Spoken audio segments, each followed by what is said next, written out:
21শে জুলাই 2025 ঘড়িতে তখন সন্ধ্যে 6টা বাজে। মুম্বাইয়ের নালা সোপারা এলাকার একটা বাড়িকে ঘিরে দাঁড়িয়ে রয়েছে কয়েকশো কৌতূহলী মানুষ।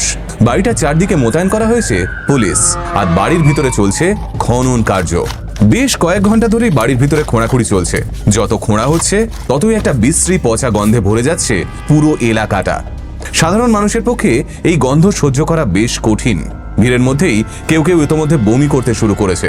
ওই তীব্র গন্ধ সহ্য করতে না পেরে কেউ কেউ ছুটে বেরিয়ে এসেছেন ঘর থেকে। পুলিশের নাকে উঠে এসেছে রুমাল। সাধারণ মানুষের বুঝতে খানিক দেরি হলেও উপস্থিত পুলিশ অফিসারদের কাছে এই গন্ধটা ভীষণ পরিচিত।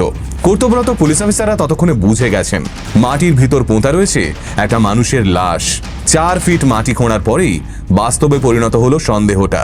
ঘরের ভিতরে মেঝে থেকে বেরোলো এক যুবকের পচা গলা মৃতদেহ। বয়স 34, নাম বিজয় চৌহান। তবে তার বাসস্থান মান্ডোয়া নয়। এই বিজয় চৌহান জৌনপুরের বাসিন্দা। সামনে দাঁড়িয়ে থাকা বিজয়ের ভাই অজয় সারা মুখে তখন বিস্ময়ের ছাপ, কারণ এই লাশটা সেই পুঁতেছিল নিজের অজান্তে, তাও তারই বৌদি গুড়িয়া, অর্থাৎ বিজয়ের স্ত্রীর কথায়। এদিকে বিজয়ের স্ত্রী ততদিনে পাড়ি দিয়েছে অজ্ঞাতবাসে। নমস্কার, আমি সুজয় নীল। ইতোমধ্যেই আপনারা আমার চ্যানেলে দেশ বিদেশের নানান ভয়ঙ্কর এবং নৃশংস ক্রাইমের ঘটনা দেখেছেন। তবে তার মধ্যে কিছু ঘটনা এতটাই হৃদয় বিদারক যা ভালোবাসা নামক একটা পবিত্র শব্দকেও কলুষিত করে ফেলে। আজকের কেসটাও ঠিক সেরকমই। তাহলে আর দেরি না করে চলুন সরাসরি ঢুকে পড়ি আজকের কেসে, যার নাম বিজয় চৌহান মার্ডার কেস। উত্তরপ্রদেশের জৌনপুর জেলার কালিচাবাদে জন্ম হয়েছিল বিজয় চৌহানের। পরিবারের আর্থিক অবস্থা ভালো না থাকায় বিজয় খুব অল্প বয়সে ভালো অর্থ উপার্জনের উদ্দেশ্যে পাড়ি দেয় মুম্বাই। সেখানে সে রাজমিস্ত্রির কাজে নিযুক্ত হয়। খুব অল্প বয়সেই মোটামুটি একটা ভদ্রস্ত সঞ্চয় করে ফেলেছিল সে। বিজয় যখন 24 বছর বয়স, তখন বাড়ি থেকে তার বিয়ের তোড়জোড় শুরু হয়। খুব অল্প দিনের মধ্যেই দেখাশোনা করে বিজয়ের সঙ্গে উত্তরপ্রদেশের বাসিন্দা গুড়িয়ার বিয়ে হয়ে যায়। গুড়িয়ার ভালো নাম চামান দেবী। গুড়িয়া স্বল্পভাষী, মিশুকে এবং কর্মঠ। গুড়িয়ার যখন বিজয়ের সঙ্গে বিয়ে হয় তখন তার বয়স ছিল 20 বছর। বিয়ের পর গুড়িয়াও স্বামীর সঙ্গে মুম্বাই চলে আসে। মুম্বাইয়ের নালা সোপারা অঞ্চলে ওম ওয়েলফেয়ার সোসাইটির একটা ঘরে সংসার পাতে বিজয় এবং গুড়িয়া। ওই এলাকাতেই বিজয়দের কয়েক ঘর পরেই থাকতো বিজয়ের 2 ভাই, অজয় এবং অখিলেশ। এই 3টি পরিবারের মধ্যে বেশ ভাবও ছিল। বিপদে আপদে একে অপরের পাশে দাঁড়াতো। নিজের ভিটে মাটি ছেড়ে সুদূর মুম্বাইতে বিজয়ের আত্মীয় বলতে ছিল ওর 2 ভাই। গুড়িয়ার ভালো ব্যবহার এবং হাসি খুশি মেজাজ অল্প দিনের মধ্যেই বাড়ির সকলের খুব ভালো লেগে যায়। খুব অল্প দিনের মধ্যেই বিজয়ের পরিবারের সবাই খুব ভালোবেসেছিল গুড়িয়াকে। এভাবেই কেটে যায় 6-7 বছর। এরপর আন্দাজ 2021 সাল নাগাদ একটা পুত্র সন্তানের জন্ম দেয় গুড়িয়া। বর্তমানে ওদের পুত্রের বয়স 4-4.5 বছর হবে। তা যা বলছিলাম, প্রত্যেক দিন সকাল 7টা বাজলেই বিজয় নিজের কাজে বেরিয়ে পড়তো। বেশিরভাগ সময়ে বাড়িতে বসে সারাদিন একা একাই কাটতো গুড়িয়ার। একাকিত্ব আসলে সম্পর্ক শেষ হওয়ার প্রধান এবং অন্যতম কারণ। সারাদিন হাড় ভাঙা খাটুনির পর বিজয় যখন বাড়ি ফিরত তখন কোনো রকমের নাকে মুখে গুঁজে সোজা বিছানায়। বিয়ের 10 বছর পর হঠাৎ করে ফিকে হতে শুরু করেছিল গুড়িয়া এবং বিজয়ের সম্পর্ক। আগেই বলেছি, গুড়িয়া মিশুকে, তাই সে পাড়ার নানান পরিচিত মানুষের সঙ্গে সময় কাটাতে শুরু করে। উদ্দেশ্য ছিল একটাই, একাকিত্ব থেকে দূরে থাকা। কিন্তু তখন আর কে ভেবেছিল যে গুড়িয়ার একাকিত্ব রাগ হয়ে ঝরে পড়বে তার স্বামী বিজয় চৌহানের ওপর, আর সেই রাগের পরিণতি যে এতটা ভয়ঙ্কর হবে সেটাই বা কে জানতো। মাত্র 34 বছর বয়সেই অসময়ে পৃথিবী ছেড়ে চলে যেতে হলো বিজয়কে। আর এর কারণ শুধুমাত্র সাংসারিক অশান্তি, নাকি এর পিছনে লুকিয়ে রয়েছে গভীর কোনো ষড়যন্ত্র, সেগুলোরই উত্তর খোঁজার চেষ্টা করব পরবর্তী চ্যাপ্টারে। বিজয়দেরই এলাকায় একটা ছেলে থাকতো। ছেলেটার নাম মানু শর্মা। কিছু জায়গায় তার নাম বলা হয়েছে মানু প্রজাপতি। তার বয়স 20-21 হবে। মানু ছোট থেকেই পড়াশোনায় বেশ ভালো ছিল। পাড়ার আর 5 জন বখাটে ছেলে মেয়েদের থেকে দূরেই থাকতো সে। দিনের বেশিরভাগ সময়টাই পড়াশোনা এবং কলেজ নিয়েই ব্যস্ত থাকতো মানু। স্থানীয় একটা টেকনিক্যাল কলেজে বিএসসি আইটির ফাইনাল ইয়ারের ছাত্র ছিল সে। আশ্চর্যের বিষয় হলো, সেকেন্ড ইয়ারের 4th সেমিস্টারে 95% নাম্বারও পেয়েছিল সে। নম্র, ভদ্র এবং মিতভাষী এই মনুর সঙ্গে আলাপ হয় গুড়িয়ার। গুড়িয়া মানুর থেকে 8 বছরের বড় ছিল ঠিকই, কিন্তু বয়স আর কবে সম্পর্কে বাধা হয়ে দাঁড়িয়েছে, এখানেও বাধা হলো না বয়স। ধীরে ধীরে মানুষের সঙ্গে কথা বলার সময় বাড়তে লাগলো গুড়িয়ার। প্রথম ফোনেই কথা হতো, তারপর একদিন নিজেদের এলাকা থেকে একটু দূরে দেখা করলো তারা। গুড়িয়া এবং মানুর বন্ধুত্ব ক্রমশ ঘনিষ্ঠ হচ্ছিল, তবে এই বিষয়ে বিজয় অজ্ঞাত ছিল। সে ঘুণাক্ষরেও টের পায়নি তার স্ত্রী একটা অবৈধ সম্পর্কে জড়িয়ে পড়েছে। 2025 সালের জানুয়ারি মাস নাগাদ বন্ধুত্ব ক্রমশ বদলে যায় প্রেমে। আর এই অসমবয়সী প্রেমে শুধুমাত্র ভালোবাসা ছিল না, ছিল শরীর আর একে অপরের প্রতি গভীর বিশ্বাস। আর তাদের মনে বিজয় সম্পর্কে একটা তীব্র ঘৃণা ক্রমশ জমতে শুরু করেছিল। বিজয় সকাল 7টার সময় কাজে বেরিয়ে গেলেই মানু উপস্থিত হতো গুড়িয়াদের বাড়িতে। সারাটা দিন স্বামী স্ত্রীর মতো একসঙ্গে সময় কাটাতো তারা। এর মধ্যেই গুড়িয়া ঠিক করেছিল সে আর বিজয়ের সঙ্গে সংসার করবে না, সে আর মানু নতুন করে সংসার পাতবে। অন্য কোনো ছেলে হলে হয়তো এই কথা শুনেই পিছিয়ে আসতো, কিন্তু মানু ভয় পাওয়ার ছেলে ছিল না। সে ছিল নির্ভীক এবং গুড়িয়াকে নিজের করে পাওয়ার জন্য ডেসপারেট। যে করেই হোক তারা একসঙ্গে দূরে কোথাও পালিয়ে গিয়ে নতুন করে সংসার পাতবে, এটাই ছিল প্ল্যান। তাদের গোপনে মেলামেশা ক্রমশ বাড়ছিল। সম্পর্ক অবৈধ হলে তা যতই গোপন করার চেষ্টা করা হোক না কেন, সেটা কখনোই গোপন থাকে না। বিজয় সারাদিন বাড়ির খোঁজ খবর না রাখলেও পাড়া প্রতিবেশীদের নজরে পড়ে গেছিল এই গুড়িয়া এবং মনুর সম্পর্ক। নালাসোপাড়া ভীষণই ঘিঞ্জি একটা এরিয়া, সেখানে কথা ছড়াতে সময় লাগে কয়েক সেকেন্ড। গুড়িয়া আর মানুর খবরও নালাসোপাড়ার আকাশে বাতাসে ছড়িয়ে পড়তে শুরু করেছিল। এদিকে মানু চাইছিল যত তাড়াতাড়ি সম্ভব গুড়িয়াকে নিয়ে নতুন কোনো জায়গায় পালিয়ে যেতে, কিন্তু মানুর ম্যাচিউরিটি না এলেও গুড়িয়া তো আর ইম্যাচিওর ছিল না। সে খুব ভালো করেই জানতো নতুন করে সংসার পাতা মুখের কথা নয়, তার জন্য প্রয়োজন টাকা, অনেকটা টাকা। কারণ গুড়িয়া যদি মানুর হাত ধরে পালায়ও, সে তার সন্তানকেও নিজের সঙ্গে নিয়ে যাবে, তাই খরচ তো আছেই। আর এই খরচ কোথা থেকে আসবে? সেই সময় গুড়িয়া জানতে পারে তার স্বামী নিজের নামে একটা লাইফ ইন্স্যুরেন্স করিয়েছে। ব্যাস ঠিক ওই মুহূর্তেই গুড়িয়া ঠিক করে ফেলে তার নতুন সংসারের জন্য বলি দিতে হবে বিজয়কে। যেমন ভাবা তেমন কাজ। তৈরি হয়ে যায় বিজয় চৌহান হত্যার ব্লুপ্রিন্ট। গুড়িয়ার কাছে বিজয় ক্রমশ পথের কাঁটা হয়ে দাঁড়িয়েছিল। সে বৈবাহিক সম্পর্ক থেকে কোনো ক্রমে বেরোনোর চেষ্টা করছিল। সে বিজয়ের পরিবারের সঙ্গে প্রায় কথাই বলা বন্ধ করে দিয়েছিল। এমনকি গুড়িয়া নিজের বাবা মার সঙ্গেও তেমন একটা কথা বলতো না। বিজয়দের ফ্যামিলি গ্যাদারিংসেও পাওয়া যেত না গুড়িয়াকে। এক কথায় বিজয়ের ওপর ক্রমশ বিতৃষ্ণা বাড়তে শুরু করেছিল তার। এরই মধ্যে একদিন বিজয়ের কানেও ভাসতে ভাসতে এসে পৌঁছলো তার স্ত্রীর অবৈধ প্রেমের কথা। প্রথম দিকে সেই ঘটনাকে তেমন গুরুত্ব দেয়নি। সে ভেবেছিল পাড়া প্রতিবেশীরা তার স্ত্রীর নামে মিথ্যে বদনাম রটাচ্ছে। কিন্তু বিজয়ের এই ভুল ভাঙল 2রা জুলাই 2025। বিজয় বেশ কিছু মাস ধরেই লক্ষ্য করছিল গুড়িয়া আগের থেকে অনেকটাই বদলে গিয়েছে। সারাক্ষণ মোবাইল নিয়েই ব্যস্ত থাকে, সারাদিনই কারো না কারোর সঙ্গে ফোনে কথা বলে। সম্পর্কে একবার সন্দেহ প্রবেশ করলে সেই সম্পর্ক ক্রমশ বিষিয়ে যেতে শুরু করে। জুলাই মাসের শুরু থেকেই বিজয় গোপনে ফোন চেক করে গুড়িয়ার। ব্যাস সমস্ত সন্দেহ তখন জলের মতো পরিষ্কার হয়ে যায়। বিজয় গুড়িয়ার হোয়াটসঅ্যাপ চ্যাট খুলতেই সামনে চলে আসে গুড়িয়া আর মানুর ব্যক্তিগত চ্যাট। শুধু চ্যাট নয়, একে অপরকে পাঠানো ব্যক্তিগত ছবি ভিডিও দেখে ফেলে বিজয়। আর তারপরেই শুরু হয় অশান্তি। বিজয় এবং গুড়িয়ার মধ্যে এরপর প্রত্যেক দিনই ঝগড়া হতে শুরু করে। কথায় কথায় অশান্তি। গুড়িয়া ততদিনে মানুর হাত ধরে সংসার ছেড়ে বেরিয়ে আসার প্ল্যান করে ফেলেছিল। এবার সে যেন বিজয়কে রাস্তা থেকে সরানোর জন্য মরিয়া হয়ে উঠল। আর বিজয়ের সন্দেহ এবং সাংসারিক অশান্তি ছিল কফিনের শেষ পেরেক। গুড়িয়া শান্ত মাথায় প্ল্যান করতে শুরু করলো বিজয়কে চিরতরে পৃথিবী থেকে সরিয়ে দেওয়ার। সেই মতো সে সমস্ত ঘটনা মানুকে জানায়। মানু গুড়িয়ার প্রেমে তখন হাবুডুবু খাচ্ছে। তার স্বাভাবিক বুদ্ধি লোপ পেয়েছে ততদিনে। সে গুড়িয়ার হাতের পুতুলে পরিণত হয়েছিল। দিনটা 9 কিংবা 10ই জুলাই হবে।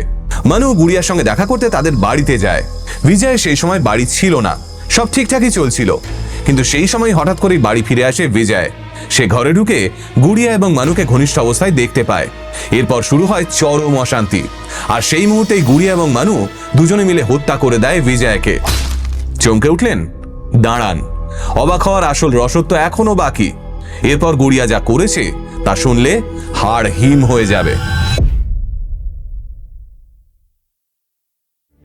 বিজয়কে হত্যা করার পর গুড়িয়া যখন খানিক ধাতস্থ হয়, তখন শুরু হয় প্ল্যানের দ্বিতীয় ভাগ।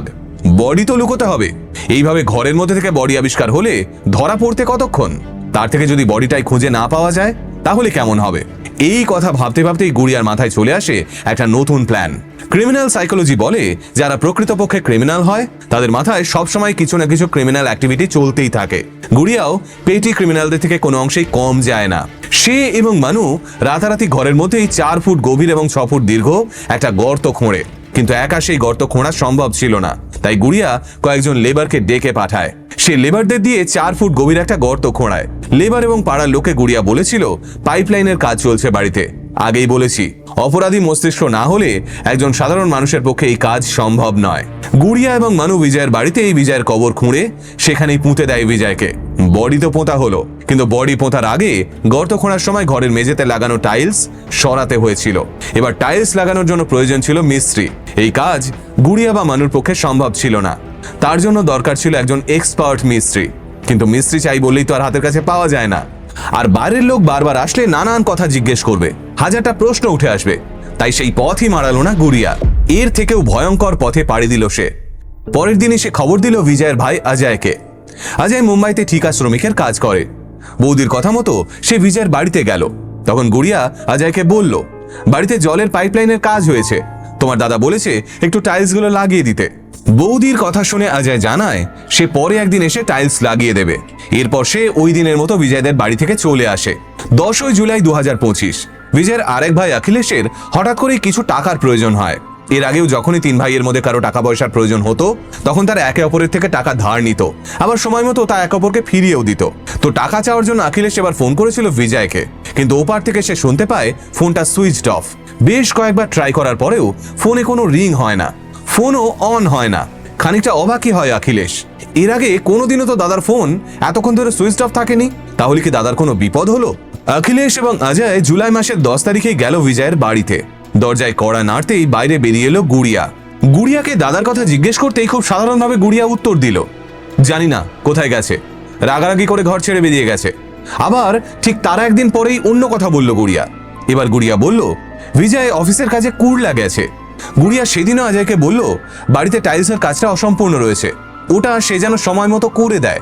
অখিলেশ এবং অজয় দুজনেই এই কথা বিশ্বাস করে নিলেও তারা বুঝতে পারছিল কোথাও একটা গন্ডগোল রয়েছে। এতদিন ফোন অফ রাখার ছেলে বিজয় নয়, আর কেউ দিনের পর দিন ফোন অফ করে রাখবেই বা কেন? 19 জুলাই 2025 9 দিন পার হয়ে গেছে। টাইলস বসানোর সরঞ্জাম নিয়ে অজয় তার দাদা বিজয়ের বাড়িতে পৌঁছয়। গুড়িয়া স্বাভাবিকভাবে তাকে কাজ বুঝিয়ে দিয়ে ঘরের নিত্যদিনের কাজে লেগে পড়ে। এদিকে অজয়ও টাইলস বসাতে শুরু করে বিজয়ের বাড়ির মেঝেতে। অজয় তখনও জানতো না সে বাড়ির যে অংশে টাইলস বসাচ্ছে তার ঠিক 4 ফুট নিচেই পোঁতা রয়েছে তার নিজের দাদা বিজয়ের লাশ। বিজয়ের ফোন তখনও সুইচড অফ। অখিলেশ এবং অজয় দাদার খোঁজ নিতে এবার পৌঁছলো বিজয়ের অফিসে। সেখানে খোঁজ নিয়ে তারা যা জানলো সেটা শোনার পর পায়ের তলা থেকে মাটি খসে গেল 2 ভাইয়ের। বিজয়ের অফিস থেকে তাদের জানানো হলো 10 দিন আগেই বিজয় চাকরি ছেড়ে দিয়েছে। এরপর অখিলেশ এবং অজয় ফের উপস্থিত হলো বিজয়ের বাড়িতে।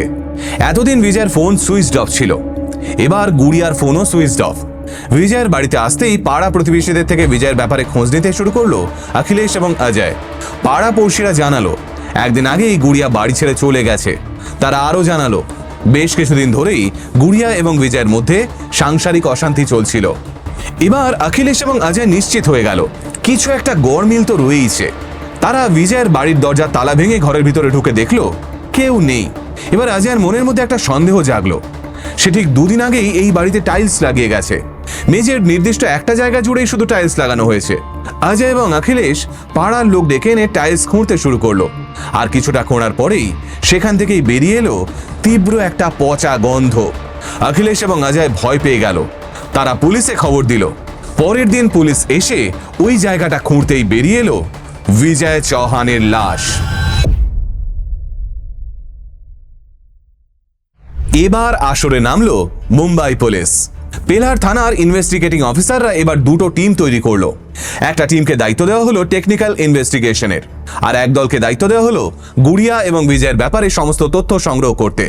এই সময় পুলিশ আবিষ্কার করলো বিজয়ের পাড়া থেকে আরেকজন উধাও, তার নাম মানু।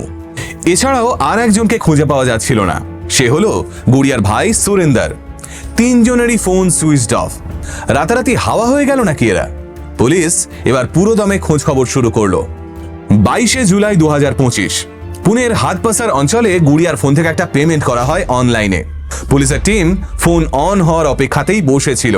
পুনের একটা investigating team tower location track করে পৌঁছে গেল হাতপাসার অঞ্চলে। এত ভিড়ের মধ্যে গুড়িয়া এবং মানুকে খুঁজে বের করা অসম্ভব ছিল, কিন্তু তারপরেও একটু খোঁজাখুঁজি করতেই ধরা পড়ল গুড়িয়া, মানু এবং সুরেন্দর। পুলিশের কাজটা সহজ করে দিয়েছিল গুড়িয়া এবং বিজয়ের 4.5 বছরের বাচ্চা। পুলিশ খুঁজতে শুরু করে কোন মহিলার সঙ্গে বাচ্চা রয়েছে, আর সেই সূত্র ধরেই তারা অ্যারেস্ট করে মানু এবং গুড়িয়াদের। গুড়িয়াকে অ্যারেস্ট করার সময় তাদের কাছ থেকে বেশ কয়েক লক্ষ টাকাও উদ্ধার করেছে পুলিশ, যেটা ছিল বিজয়ের। তবে ধরা পড়ার পরেও গুড়িয়া এবং মানু দুজনের কারোর মধ্যেই কোনো রকম অনুশোচনা কিন্তু ছিল না, বরং প্রথম থেকেই দুজন দুজনকে বাঁচাচ্ছিল। গুড়িয়ার প্রথম কনফেশন ছিল সে শ্বাসরোধ করে বিজয়কে হত্যা করেছে, আবার মানুর কনফেশন ছিল সে একাই মেরেছে বিজয়কে। কিন্তু মানুর একার পক্ষে বিজয়কে হত্যা করা সম্ভব নয়, কারণ বিজয় মানুর থেকে অনেকটা লম্বা এবং শারীরিক ক্ষমতাও তার মানুর থেকে অনেকটাই বেশি ছিল। ঘটনাটা এখনো তদন্তাধীন। আপাতত গুড়িয়া এবং মানু পুলিশি হেফাজতে রয়েছে। হত্যার কোনো অস্ত্র পুলিশ এখনো খুঁজে পায়নি। আজকাল সত্যি হয়তো বিশ্বাসের কোনো মূল্য নেই।